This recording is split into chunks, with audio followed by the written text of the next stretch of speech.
me being in a bit of a rush, but I thought I'd take time out to tell you about tonight's show. We have from New Zealand the wonderful singer Angela Ayres, from Russia the Bukharov State Dancers, from Melbourne the Choir of St Benedict will sing us some plain song. Brother Jocelyn will sing us a rather pretty one. Got my old mate Daniel LaRue, and from Hollywood a surprise visit of a magnificent guest star. It's really good. And Jeff Richards' first edition. We've got just a minute, Terry. Is there going to be room for me in the show? See you later. Better dash.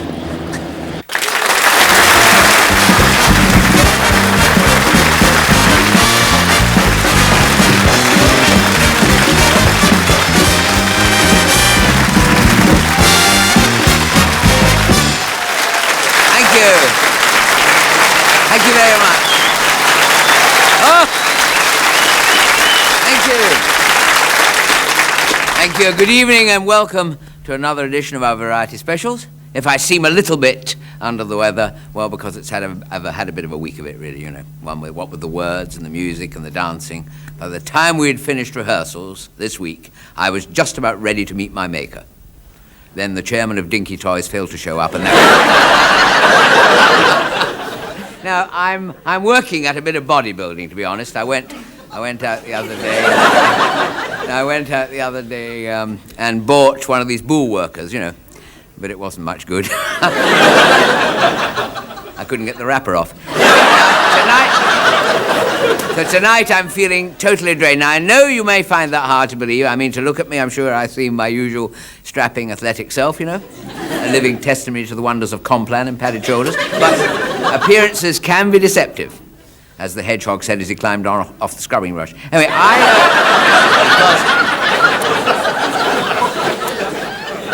that's very sweet of you. You laughed at it and I did it badly. It's the same at home. Anyway, because in point of fact, I've been feeling really lifeless, you know. I mean, when I get into bed at night, well, it's like mastermind, to be honest. My wife says, darling, and I reply, pass. It's very upsetting because my wife's a very emotional woman, you know. She even cries when I ask her what's for dinner. I cry when I have to eat it. But I shouldn't be unkind because today, I'm going to let you into a little secret. Today is is actually my wedding anniversary. Oh. Yes. Thank you. Thank you very much. Yes, it's exactly 12 years ago today that my wife said, I do. And quite frankly, I didn't think she did. Anyway, I tell you, I went up to waken my wife, you see, and then when she saw, when she saw, because I saw it too, because I brought it up. But I mean, when she saw the tray, I wonder why I'm holding my hands up early like that. Actually, they're a bit early. They always come up a bit early when I'm nervous. I'll put them down again. You know, they get a bit excited early on. Keep coming up. Anyway, unlike the rest of me. Anyway, now I'm sorry.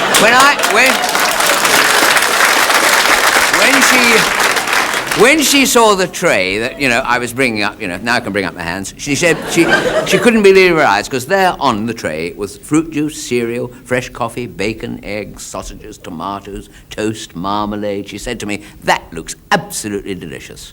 I said, it is. Why don't you go now and get yourself some? Now, fortunately, she's got a wonderful sense of humor. My wife, she's got really wonderful sense of humor. She laughed. She went, rammed a sausage up my nose. Now,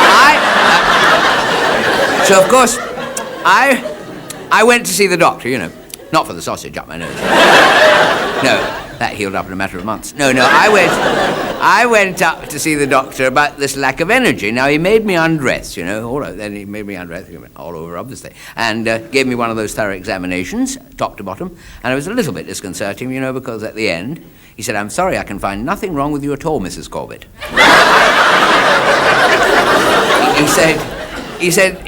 I said, but doctor, I think I'm suffering from overwork. He said, well, I'm sorry. He said, I can't get you into a rest home just yet.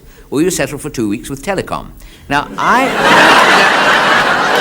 he's a He's a very funny doctor, because I remember visiting him some years ago. I said to him, "Have you got anything for gallstones?" And he gave me a catapult. Anyway,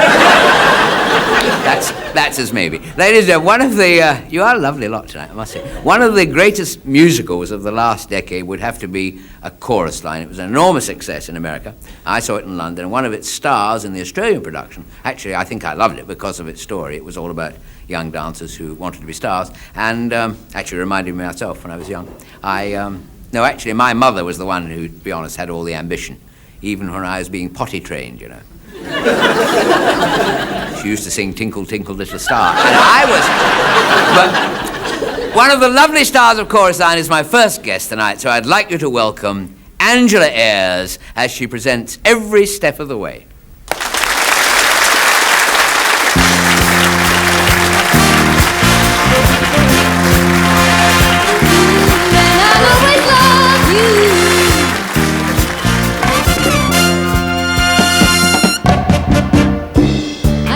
Crying, tears are filling up your eyes. Oh, listen to me, baby. You're feeling bad. It's the toughest time you've had. Don't let it get you crazy, 'cause when the darkness surrounds you, I'm gonna put my 2 arms around you. I'll keep you warm till the light is shining all over. Remember, baby, every step of the way.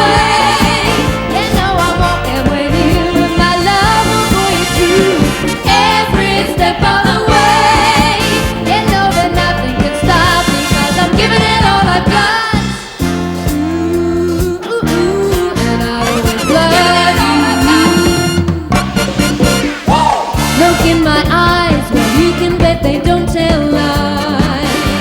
Now you can trust me, baby. The road is long. Sometimes it won't feel strong. Don't let it get you crazy. You're never gonna be lonely. You're gonna know that I love you only.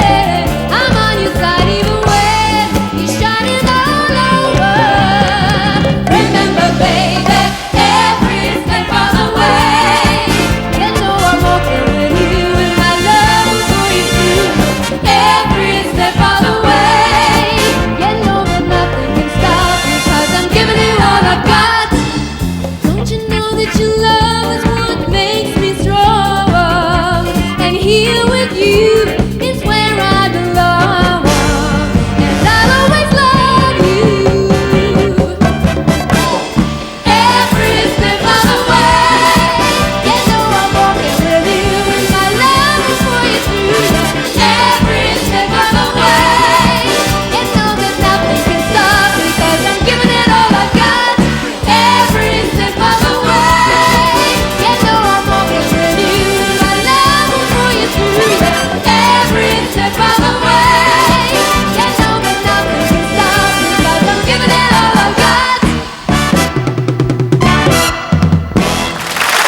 At this time, we were going to present a special preview of a film about the life and loves of John Michael Howson,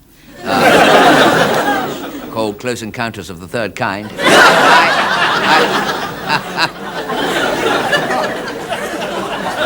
Thank you, the Philip Brady fan club. Anyway, this proved too difficult to organize. However, we have a wonderful act for you to welcome now. Would you please welcome Jeff Richards, First Edition.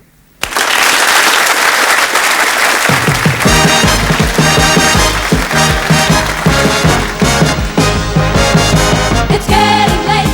Have you seen my date? Now tell me when the boys get in. It's 7 o'clock and I wanna rock. Wanna get a barrel full of gin. My old man's drunker than a barrel full of monkeys, and my old lady, she don't care. My brother looks cute in his braces and boots.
Jeffrey, it's first edition. No, and I'm allowed to say that because I don't want to say, I slightly know what I'm talking about as far as dancing is concerned, because of course I was trained originally as a classical ballet dancer. And no, I was. But no, to be honest, not. I'll tell you what happens in classical ballet dancing. There comes a stage when they give you, your first pair of tights, and that's when my career fell apart. Because I'll tell you, no, I put them on. You see, walked into the rehearsal room. Somebody said, "There's a funny place to hide your holiday money," and I couldn't. I'm sorry, I couldn't. No.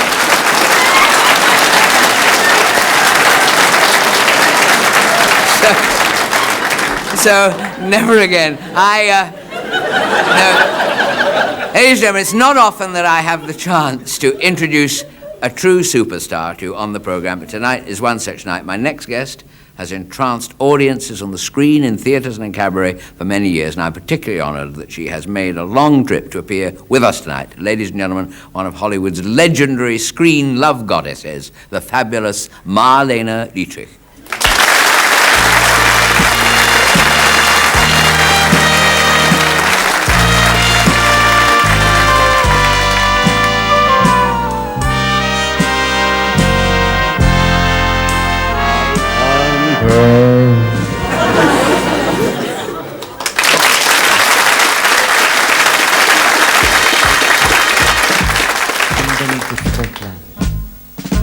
Marlene now appears.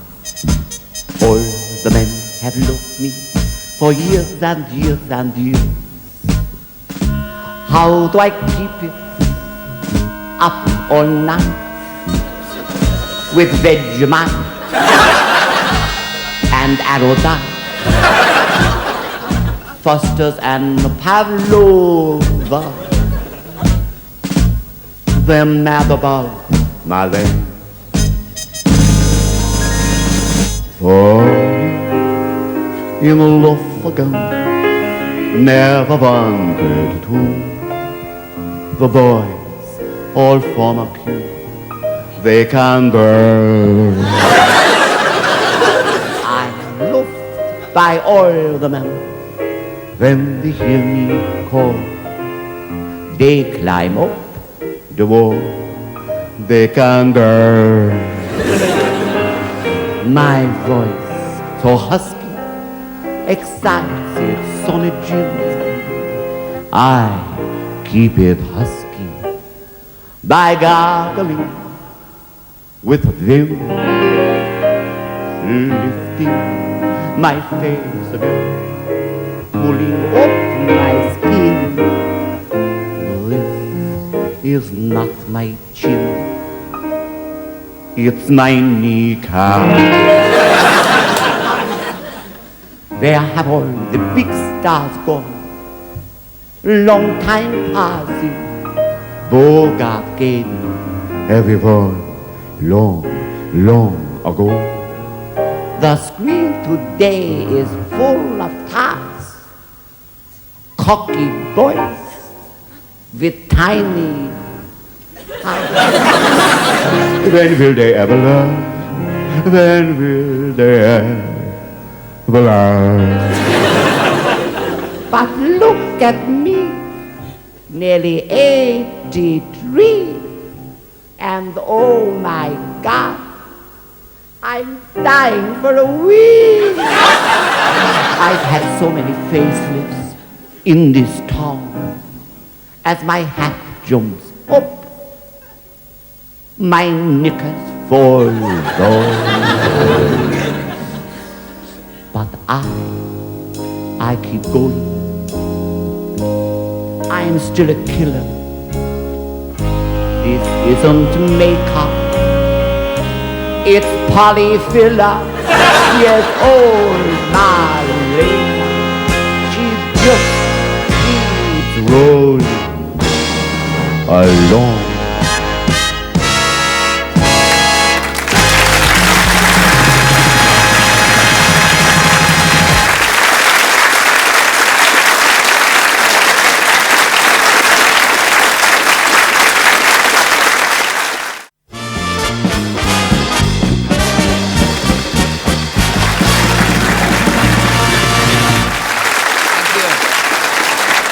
very much. Welcome back. I would just like to thank my old mate Dan for taking time out from his very successful show currently running at the Princess Theatre in Melbourne to be with us tonight. It's very nice. He's a very busy man. It was lovely of him to come along. You know, over the years, talking about shows and theatres, Michael Edgley has brought to Australia some of Russia's greatest attractions, the Moscow State Circus, Bolshoi Ballet, the Red Army Choir, and now, for your entertainment, he is proud to present another Australian premiere appearance of the world-renowned Bukharov State Dancers.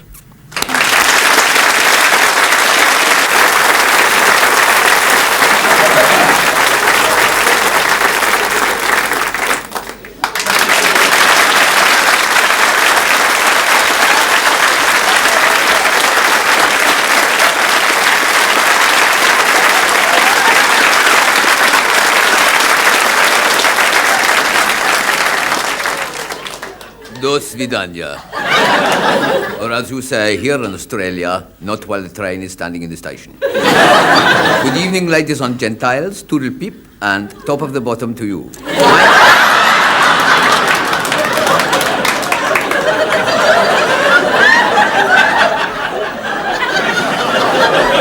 My name is Vladimir Fivefoot. And it is my enlarged pleasure to present for your delegation the Bukharov State Dancers and Thought Police. By the bygones,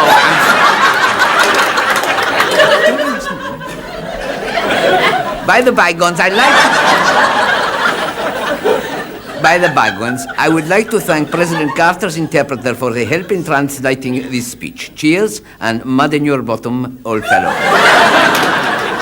We are at present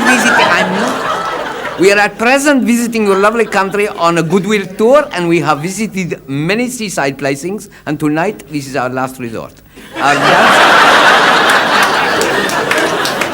Our dancers have been carefully defected from the finest to be found prancing in the Urals. Tonight, thank you very much. We would like to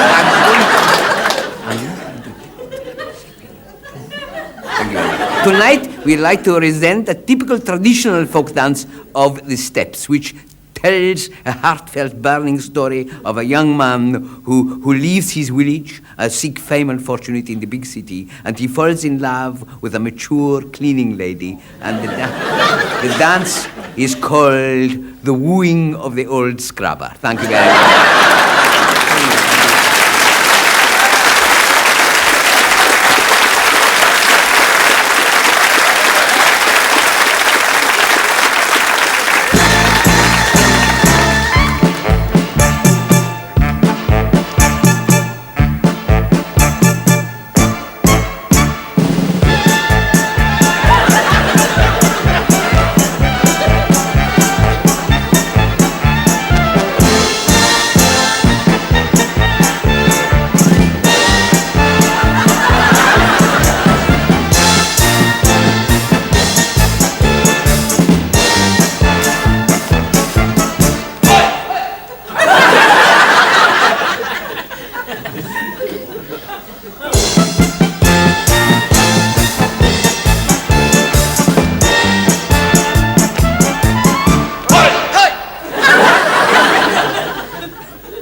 of the wonderful Bukharov dancers. It reminds feeling of the big top, doesn't it, when you see acts like that? This, you know, the feeling of the circus and the three-ring circus. Actually, I worked with them, three-ring circus, touring America years ago when I used to tour I was touring America in another part, you know, as a ringmaster with the flea circus. And no, please. That isn't true. Although, no, honestly, I was once attached to a proper circus. I had a very daring act, you know, in which I used to walk into the cage brandishing a whip and a chair, you know, and I put my head straight in the hamster's mouth. That isn't true either. I must stop doing all these jokes about being short and everything, because it's, you know... I had a letter this morning, really, which has encouraged me in that attitude, saying, "Dear Mr. Corbett, please refrain from these continual jokes about your size and lack of inches. Come off it," it said. "You're no different from the rest of us." Signed, Peter Bacchus of Flemington. Which reminds me of a marvellous motoring story. It's the one about a lady who was lying full... Well, that should remind me of a motoring story, I don't know. Anyway, about this lady who was lying full length in the gutter, and the policeman said, "What are you doing there?" And she replied, "Well, I've found this parking space and I'm saving it while my husband goes and buys a car." Actually, there's rather a sad end to that one, because her husband never came back, and eventually she was towed away and broken up for scrap. Or there's another one about the chap who has just bought a beautiful, huge, brand-new house. Now, don't ask me how he got the money, you know, perhaps he had a contract to supply cups of tea to the Sullivans. And he was, and the first morning he goes into the front garden, and the chap next door comes out of his garage and said, "Would you mind helping me start the car?" So he follows the chap into his garage, you see, and there's no car there, just a chair in the middle of the garage floor. So the chap gives him a starting handle, and he said, "Just give it a wee turn in the front," you know. So he goes through the motion, turning like that. Suddenly the chap sitting in the chair goes, boom, boom, boom, boom, boom, boom, boom. He jumps out of the chair and off down the road, you see. So the neighbour from the other side walks into the garage. He said, "Did you help him start the car?" He said, "Yes." He said, "I did." He said, "Did you notice he hasn't got a car? He was sitting in the chair." He said, "Yes." So he said, "I noticed that." He said, "Matter of fact, I did." He said, "Yes." He said, "Well, don't tell him." He said, "Because I get $5 a week for cleaning it." Now, there we are, dear. Thank you very much. A lesson to be learned there, anyway. And another one here in ballroom dancing as we visit the Academy of Miss Angela Ayres.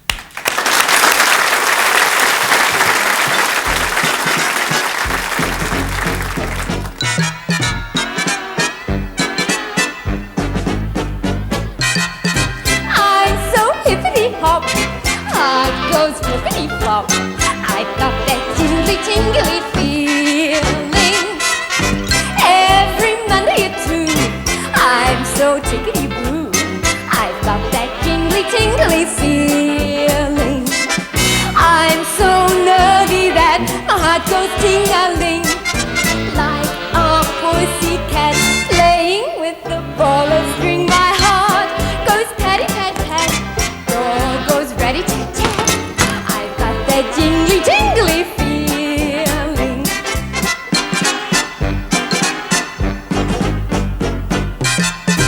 I'm so nervous and shy, I'm so head in the sky. I've got that jittery feeling. I'm so up in the air when I'm wondering where. I've got that jittery feeling. Got my dancing shoes, I've got a big bouquet. Every week or two, dancing lessons with Miss A. Every lesson I take makes me shiver and shake. I've got that jittery feeling. Each week, here alone, the two of us and a gramophone. He stands there on his own, but he's too shy to speak. Gee gosh, me oh my, I'm in a doodah, I'm so shy I can't speak. Although I try, I'm like it every week. Me, oh my, can't you even see what's happening to me? My feeling out of factory could be turtle doves, could be a match like two kid gloves. We could be lovey-doves if he could only speak.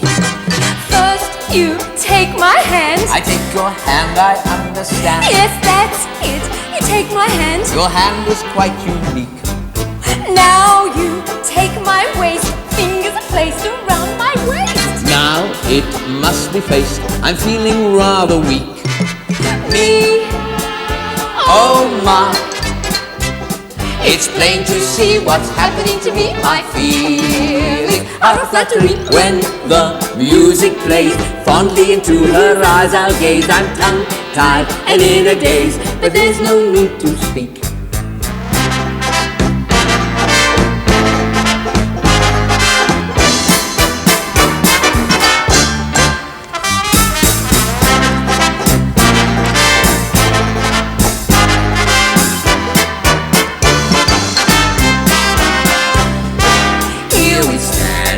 In hand, side by side, romancing.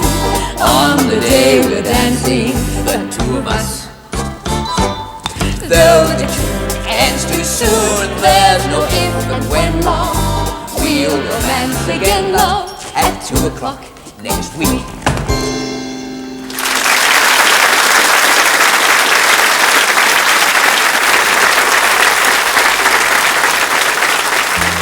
welcome to my nightmare.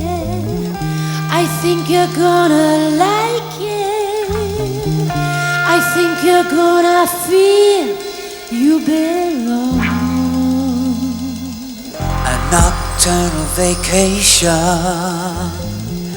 a necessary sedation. You wanna feel at home 'cause you belong. Welcome to my nightmare, where you belong. Welcome to my breakdown. I hope I didn't scare you. That's just the way we are when we calm down. Expect nothing sweet here, 'cause life is just a dream. And though inside you feel right at home, welcome to my nightmare, yeah.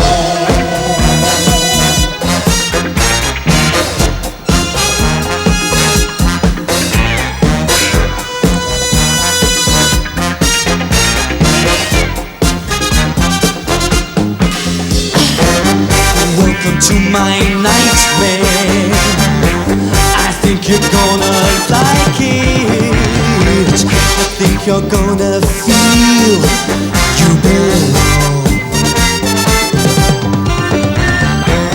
Expect nothing sweet, 'cause life is just a dream.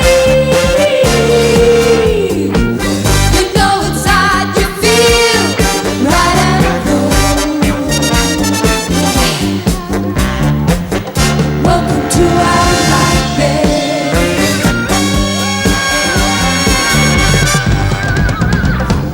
Welcome to our breakdown.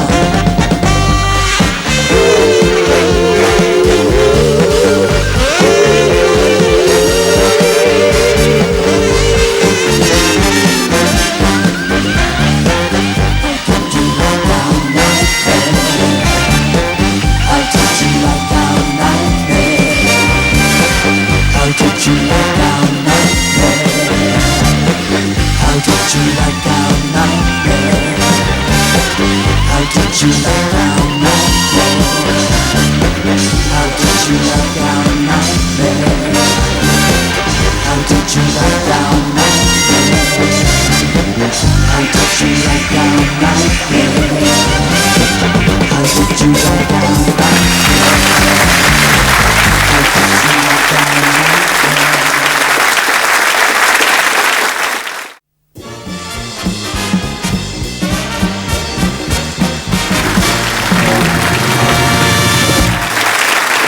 Thank you there.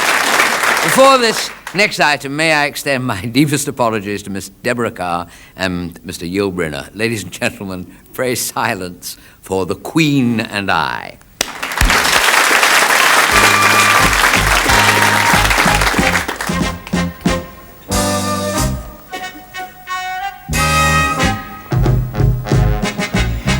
from England, sailing in a paddle steamer right across the ocean blue. Bay of Biscay, weather got a little risky, all the crew were heaving to. I had such a poky little cabin, I couldn't lock my baggage or my trunk up. Sailors asked me, did I want a hammock? I said I'd rather manage with the bunk up. The city's pass, I'm all aflutter. Oh Madras and oh Calcutta, sailors dumped me on the dock. The rest were going to Bangkok. I'm washed up on dry land, waiting to see a gentleman stuck here in Thailand, wafting an oriental fan. Oh, what a trip for a well-bred roamer, out in the east with a vast diploma.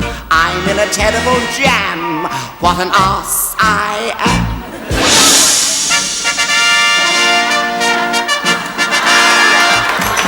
In Siam, Oriental princes rule by decree. There's no if or maybe. When I frown, everybody winces. I am the king, and who loves your baby? In Siam, I am very regal, tough of physique, with these features dark, swift as a hawk, fiercer than an eagle, bold as a coot, and I'm game for a lark. Anna, Who did he expect? Jeannie Little? how long is it now? Oh, too long, my darling. I have a little something that requires your attention. I'm sure you have. Your every wish is my command, oh Majesty. Call me Madge. Oh, so it is true. I have a naughty constitutional hang-up. Oh, well, let's put a poultice on it. Please stop misunderstanding me. If I do, dear, there'll be no act. Oh, that reminds me, I forgot to order the eggs. Anna, you know how highly I regard you. Oh, as high as you can, dear Majesty, and I'm touched by your affection. Excuse me. I think my makeup's gone a bit shiny. Anna, you are meant to be loved. Oh. This is my decree, so it is written. Written where? On the wall of the gents in Flinders Street Station. You mustn't believe all you read. I didn't read it, I wrote it. Oh, John. Anna, how long is it now? We've done that one, dear. Dear Anna, I don't know how to put this. Oh, you'll find a way. I want you for my wife. What does your wife want with me? Oh, It's nice to hear the old jokes again, isn't it? I love you, dear Anna. You're so different from other women. True. I pass. Anna, I want to give you a title. Oh. Yes, I do. What would you say to the Queen of Siam? Hello, Queen of Siam. Oh, I love you English. You're so industrious, so hardworking, so efficient. Have you been back lately? Yes, all the sponsors out. I couldn't get in the car park for camels. You're so precious to me. You and I were made for each other. Oh, somebody's boobed. The expression. Anna, let us name the day. Shall I say Wednesday? Can't be Wednesday, I'm washing my hair. I'm not. Thursday? No, I'm speaking at a Dunlop dinner. Friday? Oh, impossible. Drag racing with Degemery. Anna, don't you understand? I want to make mad, passionate love to you.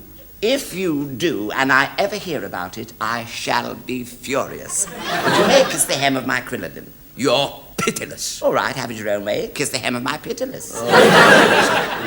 Anna, where is your heart? Straight down my throat, first on the left. Oh, Your Majesty, I'm promised to somebody of high birth. Someone as yet unattached, the most eligible bachelor of them all. Not Roddy Llewellyn? No higher than that, Andrew Peacock.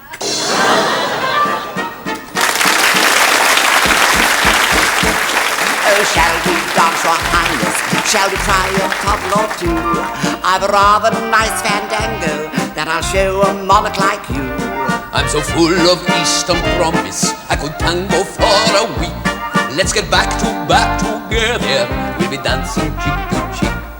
When my dancers dance together, I'll be gazing into your eyes. You'll be gazing at my pearls, dear, 'cause I'm nearly double your size. Though the fickle hours are fleeting, every hour with fun we'll cram, as we dance a 4-foot measure with the ruler of Siam.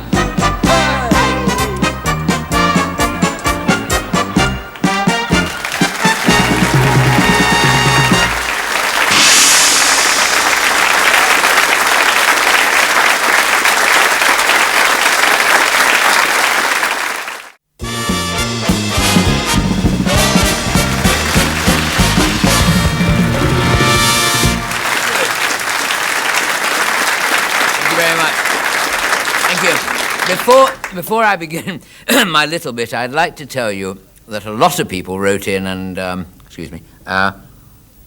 lovely that, all the strength and goodness of a great draft cider. Very nice. It's rather strange because it's supposed to be homemade wine. Anyway, actually, my Uncle Percy used to say that women, were like wine, improved with age, like wine. Kept his wife in the cellar. Uncle Percy was actually once caught in the dark room with the au pair girl at 2 o'clock in the morning. Claimed he was a late developer. That was only a joke, Just a joke. Only just a joke. Anyway, so actually, when I look at it, certainly a lot of rather interesting marine life in here. That's what comes of keeping your socks on when you're treading the grapes. Jacques Cousteau would go mad if you could see that. Isn't nature wonderful? It's full of surprise. Oh, by the way, that reminds me, my kids. I know you won't mind. I'll give a little wave to my children. There we are. That's it. Hello, Emma, Sophie. Only we had a bit of an argument at breakfast this morning, about staying up late to watch Daddy on the telly. They wanted to go to bed. By the way,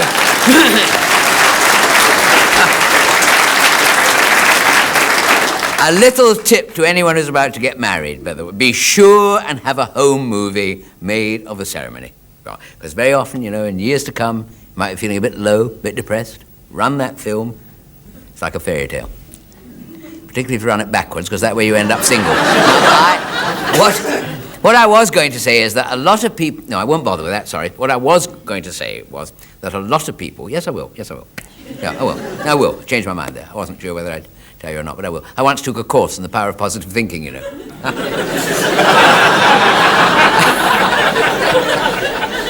I've been at it for 6 weeks. I couldn't make up my mind whether to stay or leave. Anyway, what I was going to say is a lot of people wrote in, after the last show we did, saying that they didn't believe that I can play the piano, the usual, band of knockers, my wife and her mother and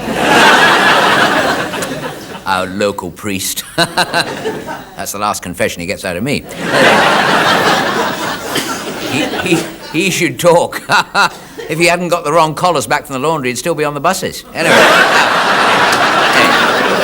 And it stands to reason that if I could not play this lovely instrument, and it is in lovely condition, I must say. Don't take my word for it. Look at this. Absolutely immaculate in there. Not a drop of oil anywhere. Good for another 1,000 arpeggios, honestly. One previous owner. They say that Mendelssohn practically lived in this piano. Look at this. No milk today, signed Mendelssohn. Incidentally, that reminds me of a very funny story. And I know what you're thinking. You're thinking, it's just an old terrible excuse to tell an old joke. Well, actually, I suppose that's a bit presumptuous of me to say you might be not thinking that at all. You might be thinking something else. None of my business what you are thinking. You might be thinking, I wish he'd hurry up and get off. You might be thinking to yourself, why is it people that eat prunes are never late for work? You might think that.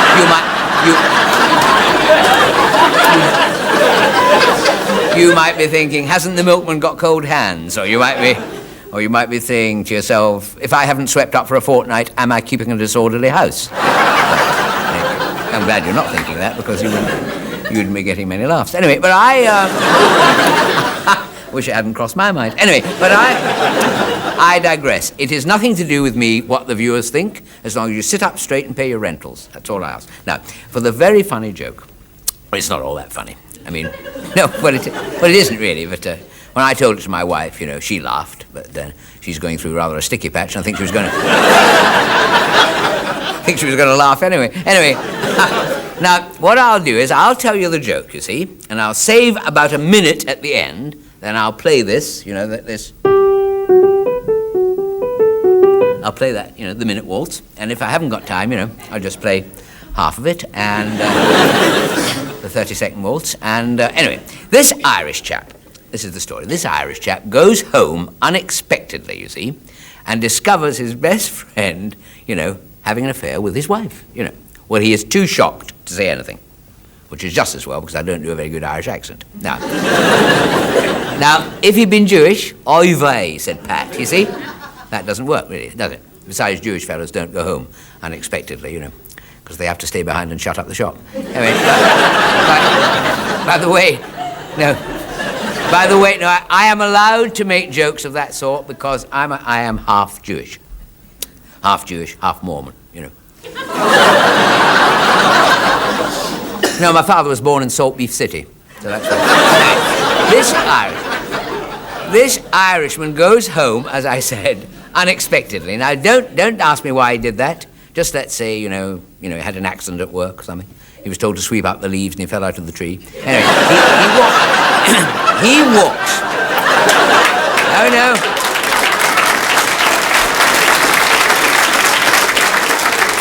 Anyway, he walks indoors, and there is his wife, and his best friend, There they are, just like that. I mean, there, So, they're there. Anyway, I can't be more specific. They're there. They're there. So he goes over to the sideboard, and he gets a gun out of the top drawer, and he puts it to his head, holds it like that. So his wife starts laughing. He said, I don't know what you're laughing at. He said, you're next. Thank